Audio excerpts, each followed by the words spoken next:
Hai, Assalamualaikum warahmatullahi wabarakatuh dan salam sejahtera. Nama saya Nur Anis binti Rasib, memegang kad nombor matrik 00110400920001, merupakan pelajar ijazah sarjana muda pendidikan awal kanak-kanak. Pada hari ini, saya akan membentangkan teori pembelajaran sosial yang diperkenalkan oleh Albert Bandura. Teori ini menjelaskan bagaimana kanak-kanak mempelajari tingkah laku melalui pemerhatian, peniruan dan interaksi dengan persekitaran mereka. Mengenai pengenalan teori pembelajaran sosial, iaitu diasaskan oleh Albert Bandura. Kanak-kanak belajar melalui pemerhatian terhadap orang lain, belajar dengan meniru tingkah laku model dan juga interaksi antara individu persekitaran dan tingkah laku. Teori pembelajaran sosial merupakan teori yang menerangkan bahawa pembelajaran tidak hanya berlaku melalui pengalaman langsung, tetapi juga melalui pemerhatian terhadap tingkah laku orang lain. Menurut Bandura, kanak-kanak belajar daripada ibu bapa, guru, rakan sebaya dan media yang mereka lihat pada setiap hari. Antara sebab saya memilih teori ini adalah ia sangat berkait rapat dengan situasi sebenar dalam bilik darjah. Kanak-kanak sering meniru tingkah laku guru dan rakan-rakan mereka. Oleh itu, teori ini membantu guru untuk merancang strategi yang sesuai untuk membentuk tingkah laku yang positif dalam kalangan murid-murid. Teori ini juga sangat relevan dengan pendidikan awal kanak-kanak kerana ia menjelaskan bagaimana tingkah laku positif dan negatif dipelajari serta mudah diaplikasikan di dalam bilik darjah. Berikut adalah biodata tokoh Albert Bandura. Beliau dilahirkan pada 4 Disember 1925 di Alberta, Kanada. Merupakan seorang ahli psikologi terkenal dunia dan profesor di University Stanford. Merupakan pengasas teori pembelajaran sosial. Albert Bandura merupakan seorang ahli psikologi yang terkenal dalam bidang pendidikan dan perkembangan manusia. Beliau banyak mengkaji bagaimana individu mempelajari tingkah laku melalui pemerhatian terhadap orang lain dan hasil kajiannya memberi sumbangan besar dalam dunia pendidikan. Dalam eksperimen ini, Bandura membahagikan kanak-kanak kepada beberapa kumpulan yang melihat orang dewasa bertindak agresif terhadap patung Bobo turut menunjukkan tingkah laku agresif apabila diberi peluang bermain. Kajian ini membuktikan bahawa pemerhatian memainkan peranan penting dalam pembelajaran tingkah laku.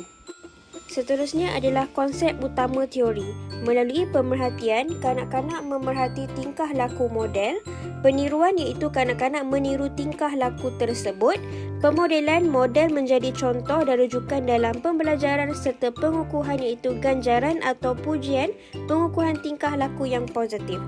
Bandura percaya bahawa kanak-kanak mempelajari sesuatu tingkah laku dengan memerhati tindakan orang lain. Mereka kemudiannya meniru tingkah laku tersebut dan akan terus melakukannya jika menerima ganjaran atau melihat kesan positif daripada tingkah laku tersebut. Proses pembelajaran sosial yang pertama adalah perhatian iaitu attention. Langkah pertama dalam pembelajaran sosial ialah perhatian. Kanak-kanak perlu memberi tumpuan kepada tingkah laku seseorang sebelum mereka dapat mempelajarinya. Guru yang mesra, ceria dan positif lebih mudah menjadi model kepada guru. Seterusnya ada pengekalan iaitu retention. Selepas memerhati sesuatu tingkah laku, kanak-kanak akan menyimpan maklumat tersebut dalam ingatan mereka.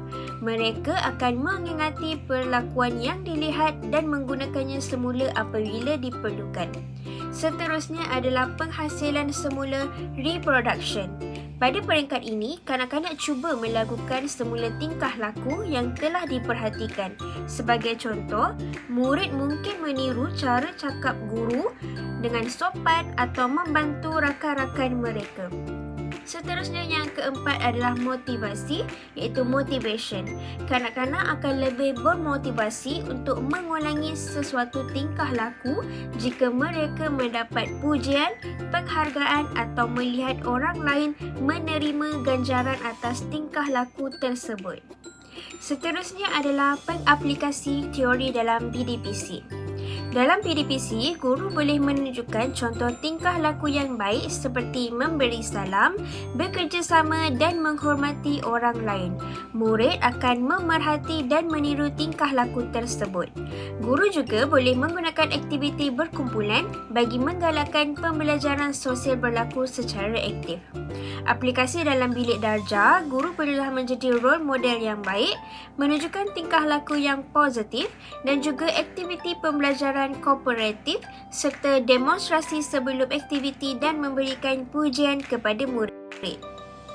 Seterusnya adalah kepentingan teori terhadap PDPC. Teori ini sangat penting kerana ia membantu guru membentuk tingkah laku yang baik dalam kalangan murid.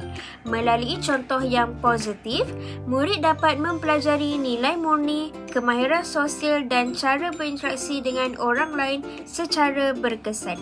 Kepentingan utama adalah membentuk sasiah positif murid, menggalakkan pembelajaran melalui contoh, meningkatkan kemahiran sosial, membantu pengurusan tingkah laku serta mewujudkan persekitaran pembelajaran yang positif.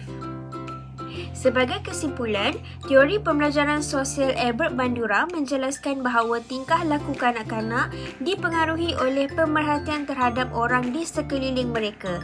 Oleh itu, guru perlu menjadi contoh yang baik kerana setiap tindakan dan tingkah laku guru boleh mempengaruhi perkembangan murid.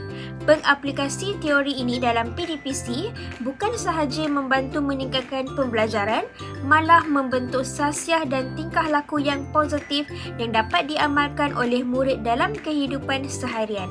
Oleh itu, ini sahaja daripada saya. Sekian, terima kasih.